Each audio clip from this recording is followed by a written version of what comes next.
Hello and welcome to EMP Power Sports and Marine in beautiful St. Mary's, Idaho. Today we're going to show you how to do a compression check on your dirt bike or motorcycle.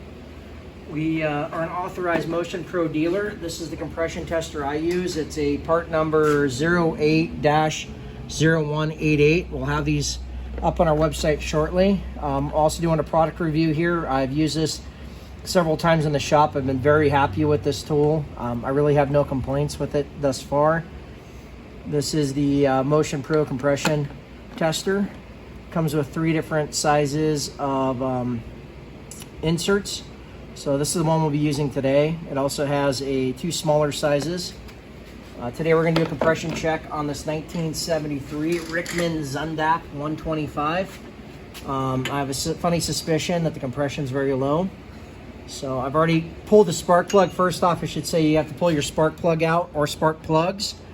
If there's multiple plugs, you'll do them one at a time. So if it's a 4-cylinder motor, you'll leave 3 plugs in. Just pull plug number 1, put plug number 1 back in, pull plug number 2, put plug number 2 back in, otherwise you will not get an accurate reading.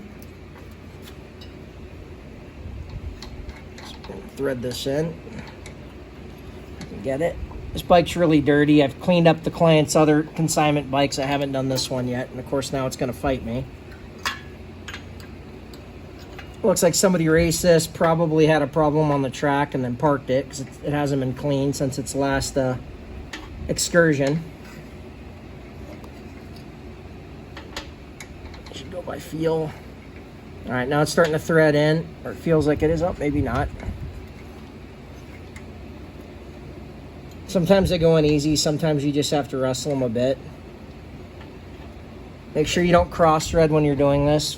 Find the hole. Get in the hole and just gently turn it until it wants to start to catch. Sometimes going backwards will help it find its seat. This one's really being stubborn with me today.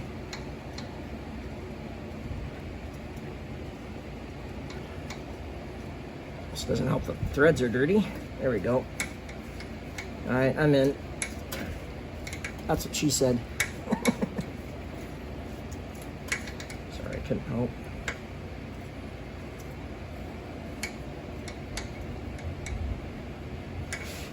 I'll show you on the other one once I get this one all the way in. Make sure that these are tight, nice and snug. 2 reasons. One, you don't want to shoot this insert out of the spark plug hole should you have massive compression. Same goes with spark plugs too. To get an accurate compression reading, there is an O-ring like this guy right here that has to have a nice tight seal to get an accurate reading. And then we're going to hook up our gauge right here now that we're in nice and tight. So now that's on. So it'll give us our compression reading. Tank should be out of the way. I guess I'll kick it with the left foot. Just move this tank down out of our way ever so gently. Usually I'll pull these gas tanks off. Sometimes if it's a bike like this where I can get in, I'll leave it on. If it's a primary kick bike, we're going to kick it. If your bike's a primary kick bike like this one is, you're going to kick it somewhere probably between 15 and 20 times. So just say 1 to 2 dozen times until the compression needle stops. If it is a electric start bike, you will turn the motor over several times, probably half a dozen to a dozen times, to get your accurate compression reading. You want to turn the motor multiple times or kick the motor multiple times so that way the gauge has a chance to come up. So now we're going to start our compression check. You're going to turn the throttle all the way open. You want to check this wide open. 1. Keep going.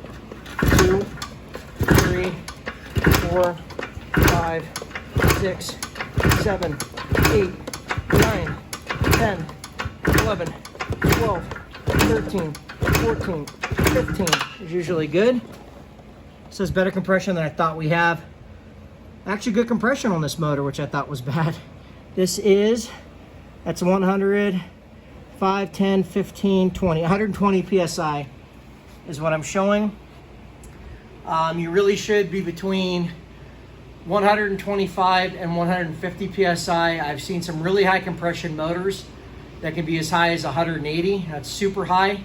Anything below 100 is a death sentence. If you're getting compression readings of 40 or 70, you have a bad cylinder. Also on multi-cylinder engines, being V&L twins, triples, and four-cylinder motors, you don't want to have more than 10% loss between cylinders. So if you have 145, 150, and then you get one that's like 90, you have a bad motor. You're going to have to rebuild that motor. So this one right here checks out to be good. I didn't think it was going to be. This is why I like to check the compression. We have 120 just to make sure we got an accurate reading.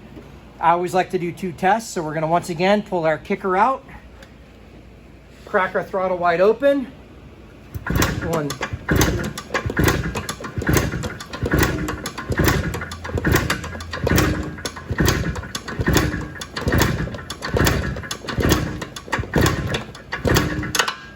Probably be enough, and we get 120 once again.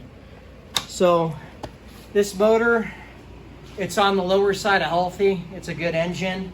It will not need a rebuild. As far as I can tell, this bike should run with the carb clean. If you found this video to be helpful, please smash that like button, hit that subscribe button. Also, please visit emppowersports.com if you'd like to get your very own Motion Pro compression tester. It'll be under tools on our website. We hope to see you next time at EMP Power Sports and Marine.